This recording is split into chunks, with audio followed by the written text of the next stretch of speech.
నమస్తే హనుమంత్ గారు. ప్రధానంగా కంగ్రాచులేషన్స్ మీకు. ఎందుకంటే ఢిల్లీలో మరొకసారి పాగా వేయబోతున్నారు. ఎందుకంటే 27 ఏళ్ల తరువాత, అంటే ఎప్పుడు ఊహించినటువంటి పరిణామాలతో బీజేపీ పార్టీ వస్తుంది. మొన్న హర్యానాలో కూడా ఎగ్జిట్ పోల్స్ తలకిందులుగా ఉన్నాయి. అంటే గెలవబోతుందా లేదన్నటువంటి సంశయం ఉంది. కానీ ఈసారి ఎగ్జిట్ పోల్స్ ఏం చెప్పిందో అవే క్లియర్ కట్గా కనిపిస్తున్నాయి. బీజేపీ పార్టీ గెలవబోతుంది. ముందుగా కంగ్రాచులేషన్స్ మీకు. సో ఈ విజయాన్ని ఏ విధంగా చూస్తారు? సో అక్కడ బీజేపీ పార్టీ వ్యవహరించిన తీరు గెలుపుకి ప్రధానంగా కారణాలు ఏంటంటారు హనుమంత్ గారు?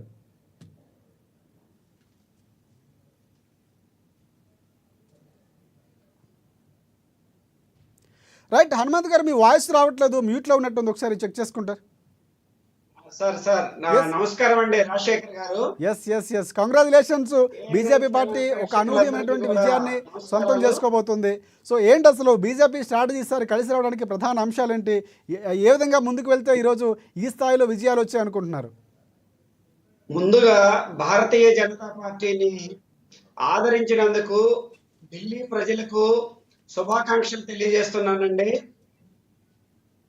అసలు ముఖ్యంగా భారతీయ జనతా పార్టీ ఈ దేశానికి అవసరం.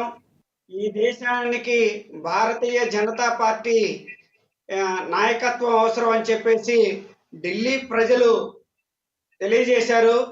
27 సంవత్సరాల తర్వాత భారతీయ జనతా పార్టీ ఢిల్లీ గడ్డపై జెండా ఎగరేసినందుకు భారతీయ జనతా పార్టీ శ్రేణులు మాత్రమే కాకుండా ఈ దేశ ప్రజలందరూ కూడా చాలా సంతోషంగా, చాలా ఆనందంగా ఉన్నారండి.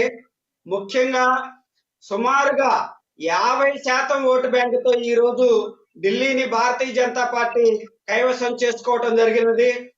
క్రితంలో ఉన్నటువంటి ప్రభుత్వం మద్యం కుంభకోణంలో ఖలిస్తాన్ తీవ్రవాదుల నుంచి చందాలు తీసుకోవడం, ఢిల్లీలో ఉన్నటువంటి రైతులని హర్యానా నుంచి కొనసాగుతున్నాయి. ట్రెండ్స్ ఉత్సాహంలో మాట్లాడుతున్నారు, ట్రెండ్స్ కొనసాగుతున్నాయి. ఎన్ని సీట్లు బీజేపీ పార్టీ గెలుచుకోబోతుంది అంటున్నారు? అంటే కొన్ని చోట్ల ఆప్ కూడా మీకు బలమైనటువంటి ప్రత్యర్థిగానే ఉంది, పోటీ ఇస్తుంది. సో పూర్తి స్థాయిలో బీజేపీ పార్టీ ఎన్ని సీట్లు గెలుచుకోబోతుంది ఢిల్లీ పీఠంలో అంటారు? 50+ సీట్లు సాధించబోతున్నదండి భారతీయ జనతా పార్టీ. తప్పకుండా ట్రెండ్స్ అన్ని లేవు, దాదాపుగా 40+ కనిపిస్తున్నాయి. 40 వరకు దాటే అవకాశం ఉంది అంటున్నారు, మీరు 50 అంటున్నారు. ప్రస్తుతం 48 సీట్లతో ఉన్నామండి. ఎస్, ఈ 48 సీట్లు సో రౌండ్ ఫిగర్ 50 అయిపోతున్నారు. గెలవబోతున్నాం. 50% ఓటు బ్యాంకుతో భారతీయ జనతా పార్టీ కైవసం చేసుకోబోతుంది. దేశ ప్రజలకి భారతీయ జనతా పార్టీ అవసరం ఏంటో మరొక్కసారి ఢిల్లీ ప్రజలు నిరూపించారండి. ఇంతటి ఘన విజయం భారతీయ జనతా పార్టీకి అందించినటువంటి ఢిల్లీ ప్రజలకి ఇది ఢిల్లీ ప్రజల యొక్క విజయమే కాకుండా దేశ ప్రజల యొక్క విజయంగా భారతీయ జనతా పార్టీ కానీ ఒకటి మాత్రం చాలా ఆశ్చర్యాన్ని కలిగిస్తుందా, లేకపోతే బీజేపీ పార్టీ వ్యూహాన్ని మరొకసారి ప్రశంసించక మానదన్నట్లుగా కనిపిస్తుంది. అంటే మహిళా ఓటర్లను, ముస్లిం మైనార్టీ ఓటర్లను ఆకర్షించడంలో బీజేపీ పార్టీ వెళ్ళేటువంటి విధానం ఈసారి కలిసి వచ్చింది మీకు. సో అంటే ఉచితాలకు దూరంగా ఉంటామని చెప్తున్నా ఉచితాలు ప్రకటించారు, ఇది కూడా కలిసి వచ్చింది అనుకోవచ్చా మీకు? ఇది 100% అండి. భారతీయ జనతా పార్టీ పట్ల ముస్లిం సోదరులు చాలా పాజిటివ్ గా ఉన్నారు. ఓన్లీ కాంగ్రెస్ పార్టీ దాని యొక్క అనుబంధ సంస్థలు మాత్రమే భారతీయ జనతా పార్టీకి ముస్లింలు వ్యతిరేకంగా ఉన్నారని చెప్పేసి ఒక గ్లోబల్ ప్రచారాన్ని మాత్రమే చేశారు.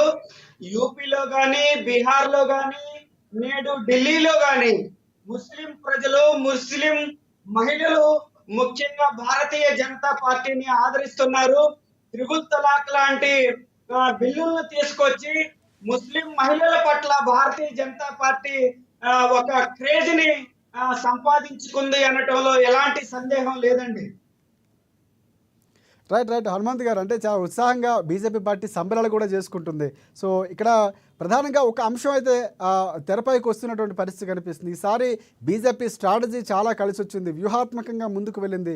ఆ పార్టీకి సంబంధించి ఏదైతే కేసులు, అంటే మనం 2 తెలుగు రాష్ట్రాల్లో చూసుకుంటే ఇక్కడికి జైలుకి వెళ్ళిన వారు ముఖ్యమంత్రులు అవుతున్నారు. అక్కడ ముఖ్యమంత్రి జైలుకి వెళ్ళడంతోనే ఆయన ముఖ్యమంత్రి పీఠ నుంచి కిందకి దిగిపోయినటువంటి పరిస్థితి, ముఖ్యమంత్రి సాక్షాత్తు ఓడిపోవడం ఢిల్లీలో. సో ఈ అంశాన్ని ఏ విధంగా చూడొచ్చు అంటారు?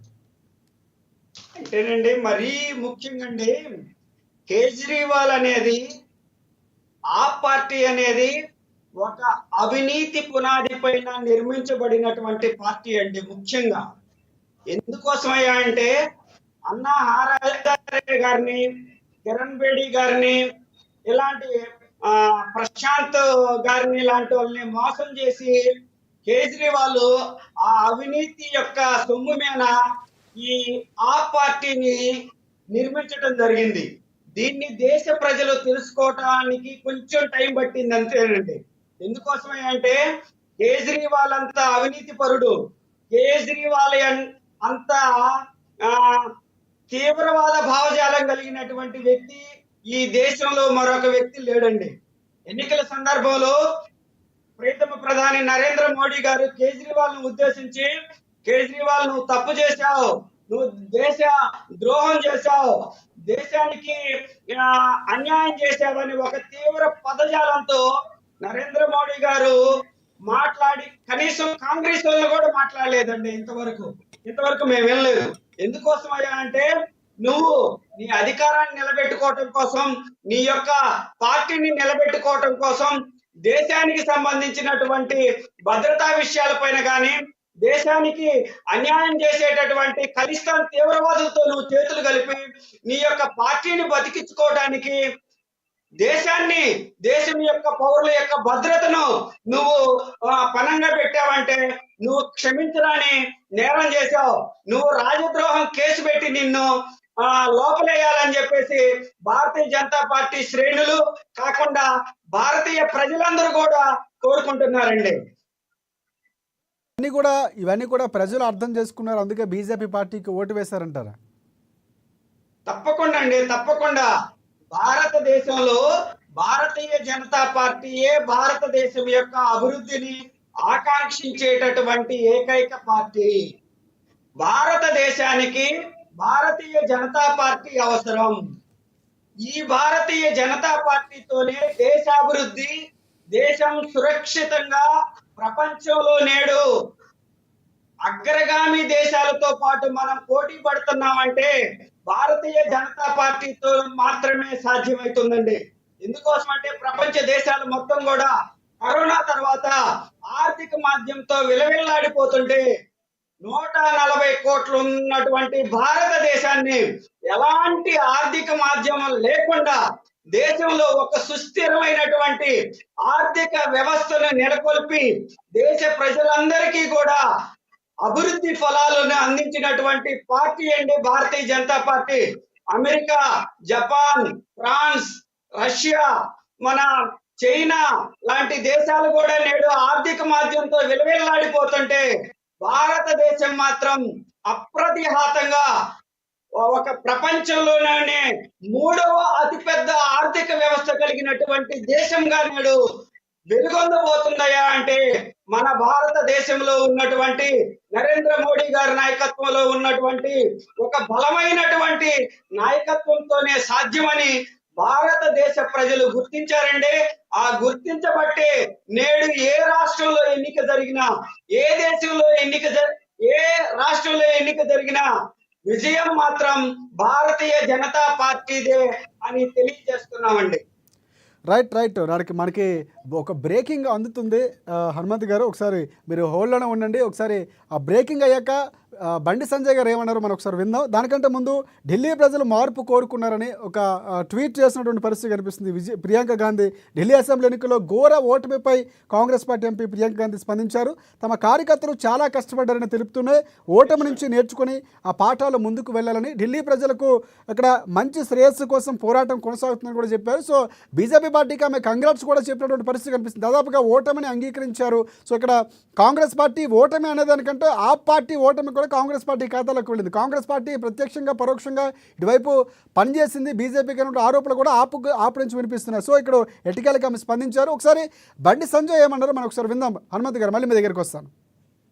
Okay sir, okay. వాళ్ళ రాష్ట్రపతులు ఏ విధంగా పాలిస్తున్న విషయాన్ని వాళ్ళ ప్రజలు గమనించారు. కాబట్టి మాకు జైలు రాజ్యం మాకొద్దు, మాకు ప్రజాస్వామ్యతంగా పాలన కావాలి. ఒక నీతి నిజాయితీ అనుకున్నటువంటి నరేంద్ర మోడీ గారి నేతృత్వంలో ఈ దేశంలో ఏ విధంగా నీతివంతమైన పాలన జరుగుతుందో, ప్రజాస్వామ్యతంగా పాలన జరుగుతుందో అటువంటి పాలన ఢిల్లీలో రావాలని చెప్పి ప్రజలందరూ ఆలోచించారు. అందుకే చీపుడుతో మొత్తం ఊడ్చి సాఫ్ చేసినటువంటి పరిస్థితి ఇలా ఢిల్లీలో చూస్తున్నాం. వారు వన్ సైడ్ విధంగా ఇలా భారతీయ జనతా పార్టీకి అనుకూలంగా ఇలా ఫలితాలు వస్తున్నాయి. తప్పకుండా నరేంద్ర మోడీ గారి నాయకత్వంలో, జేపీ నడ్డా గారి ఆధ్వర్యంలో, అమిత్ షా గారి యొక్క సూచనల మేరకు దేశవ్యాప్తంగా అన్ని రాష్ట్రాలు అతి త్వరలో భారతీయ జనతా పార్టీ ప్రభుత్వం ఏర్పడుతుంది. ఎమ్మెల్సీ ఎన్నికలు కూడా మాయ. ఇక్కడ కూడా మేధావి వర్గానికి అప్పీల్ చేస్తా ఉన్నా, ఉపాధ్యాయులకు అప్పీల్ చేస్తా ఉన్నా, నిరుద్యోగ యువతకు అప్పీల్ చేస్తా ఉన్నా. రైట్ హనుమంత్ గారు, అంటే బండి సంజయ్ గారు దేశంలో ఉన్నటువంటి అన్ని రాష్ట్రాలు కూడా బీజేపీ మయంగా మారబోతున్నాయి, కాషాయమయం కాబోతున్నాయి అనేటువంటి ఒక జోష్యం చెప్పారు. సో మీరు కూడా ఏకీభవిస్తారుగా? భారతీయ జనతా పార్టీ ఈ దేశంలో 29 రాష్ట్రాలలో నేటి విజయంతో 21 రాష్ట్రాలు భారతీయ జనతా పార్టీ ఖాతాలోకి వచ్చాయండి. భవిష్యత్తులో కూడా భారతీయ జనతా పార్టీ ఇదే విజయాలు కొనసాగిస్తుంది అనటానికి ఈ ఢిల్లీ ఎన్నికలే నిదర్శనం అండి. దీనికి తోడు ఒక విషయం నేను చెప్పదలుచుకున్నానండి. కాంగ్రెస్ పార్టీనే కాదు, కాంగ్రెస్ పార్టీని నమ్ముకున్నటువంటి ఏ రాజకీయ పార్టీకైనా ఈ దేశంలో ఓటమి అనేది మాత్రమే వాళ్ళకి దక్కుతుంది అని చెప్పేసి మీకు నేను తెలియజేస్తున్నానండి. కాంగ్రెస్ పార్టీ అనేది మునిగిపోయే నావ. ఆ నావనెక్కినటువంటి ఆ నావతో, కాంగ్రెస్ పార్టీ అనే నావతో పొత్తు పెట్టుకున్నటువంటి ఏ పార్టీ అయినా కానీ ఓటమి అనేది ఖాయమండి. దీనికి నిదర్శనం ఈ దేశంలో జరుగుతున్నటువంటి ఎన్నికలే. మన మహారాష్ట్ర ఎన్నిక కానీ, నేడు ఢిల్లీ ఎన్నిక కానీ నిదర్శనం అండి. రైట్ థ్యాంక్ యూ హనుమంత్ గారు, మీ అభిప్రాయాన్ని తెలియజేసినందుకు. వన్స్ అగైన్ మీకు కంగ్రాచులేషన్స్. సో ఢిల్లీ పీఠాన్ని 27 ఏళ్ళ తర్వాత సాధించబోతున్నారు. అండ్ డిబేట్లో పాల్గొన్నందుకు ప్రత్యేకంగా ధన్యవాదాలు. చూశారు కదా, అంటే మొత్తానికి కాంగ్రెస్ పార్టీ ఈసారి పూర్తి స్థాయి పేలవ ప్రదర్శన చేసింది.